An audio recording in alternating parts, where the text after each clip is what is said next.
everybody, this is Rachel, And this is Chris. and this is our Unit 6 team video. All right, so the INST standards for Unit 6 talked about an innovative designer for the standards for students. For innovative designer, for me, it's kind of like using creativity once again, but using innovation, more specifically just innovate and be creative. Maker spaces, I did the 2016 K-12 Horizon report, and makerspaces once again hits this right on the head. Makerspaces seems to be a theme across all the reports for the last few years. It's something that's very big globally, but it's talking about being innovative, giving the kids room to create, whether that be at a 3D printers or virtual reality or robotics or whatever it is, using your imagination, using critical thinking and problem solving to innovate on your own and not be given a constricting set of rules. And the greatest thing for me, since I teach in a STEM lab, is makerspaces bolster the interest in STEM activities, for all kids. Yeah, I totally agree. Makerspaces fits this ISTE standard really, really well.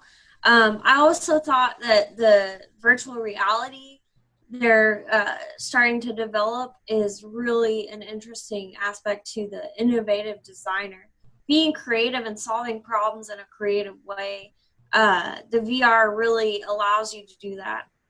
For example, you can see anything in a 3D way, and it allows students to use their imagination and see these objects and mess around with them, and be able to see the inside of something that maybe they wouldn't be able to otherwise in a 3D way. So it's very creative and innovative. I agree. With the virtual reality, I remember reading something about, I don't remember what country it was, but they have like a van that travels across from school districts or to campuses, and it has virtual reality sets that the kids can use and go manipulate for the curriculum.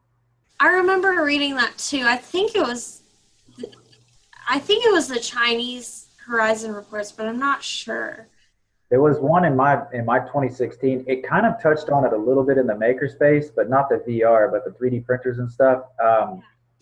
It said Singapore Lab on Wheels, that they're reaching over 20 or 30,000 kids, and it's teaching them to write code and doing virtual reality exercises with them, and just giving them the opportunity to innovate for school districts and campuses that are constricted on budget, that don't have money, and so they're bringing the tech to them, which I thought was pretty awesome.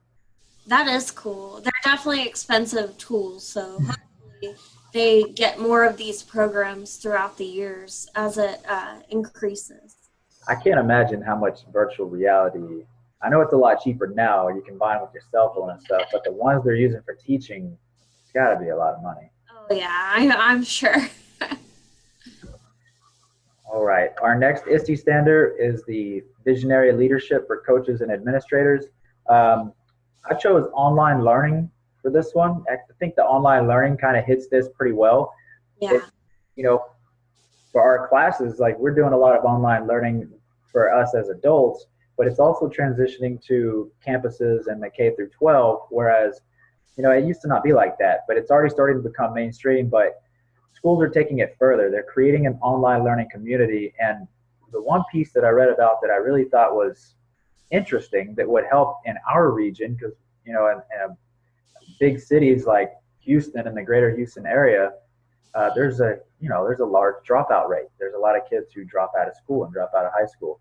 And they're talking about using online learning as a credit recovery program for these kids to be able to do courses at home, instead of, some of them have troubles at home, like they're having to take care of parents, or they'd rather just drop out of school because they don't have a way to get to school, or it's not safe, or violence, or whatever it may be. So it gives them another avenue to continue education at home or the library or wherever they want to go for credit recovery, and it reduces dropout rate. I thought that was awesome. That's awesome. I've heard of that, and it's growing now even more that they've it's easier for them to get these online classes now for the schools. I believe I worked at a school one time. I subbed for a school, and they had a whole class dedicated to credit recovery. However, each student was taking a different class. So what they did was they made it through an online outlet. That way, each student could have their personalized online class rather than all of them collaborating at once. So they were easily able to get their stuff done without distracting others. And I really thought that was interesting. And it was definitely needed for them so that they graduated in the end. That's the goal. Yeah, it was interesting. I had never seen that before. I subbed there, but it was really interesting.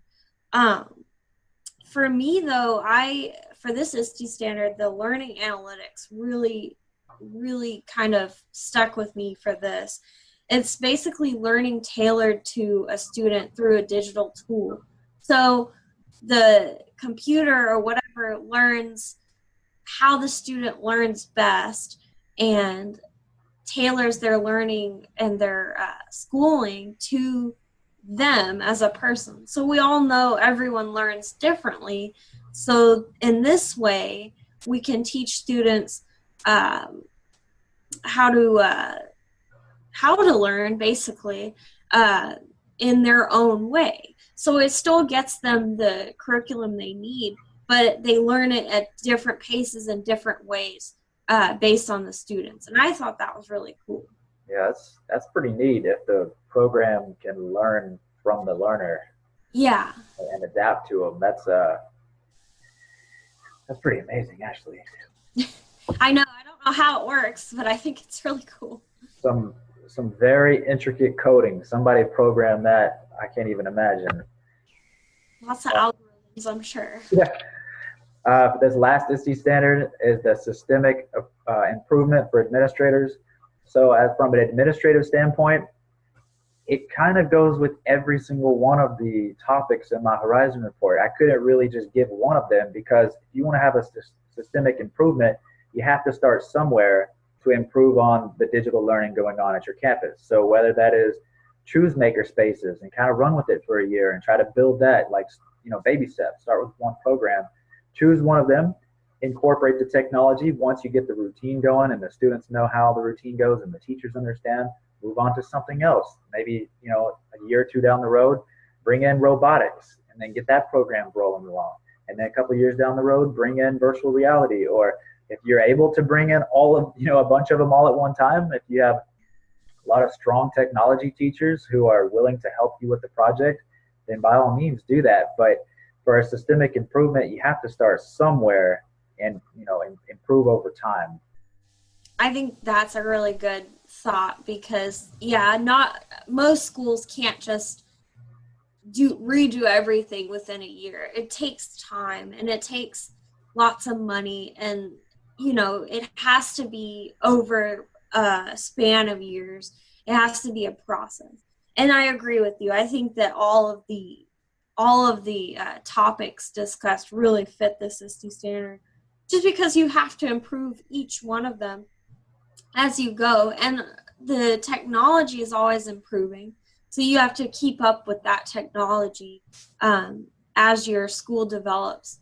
And it's the same with IO. I was thinking of my field as well when I read this, because you have to keep up with the times, you have to keep up with the technology, the different data collection resources. They change over time.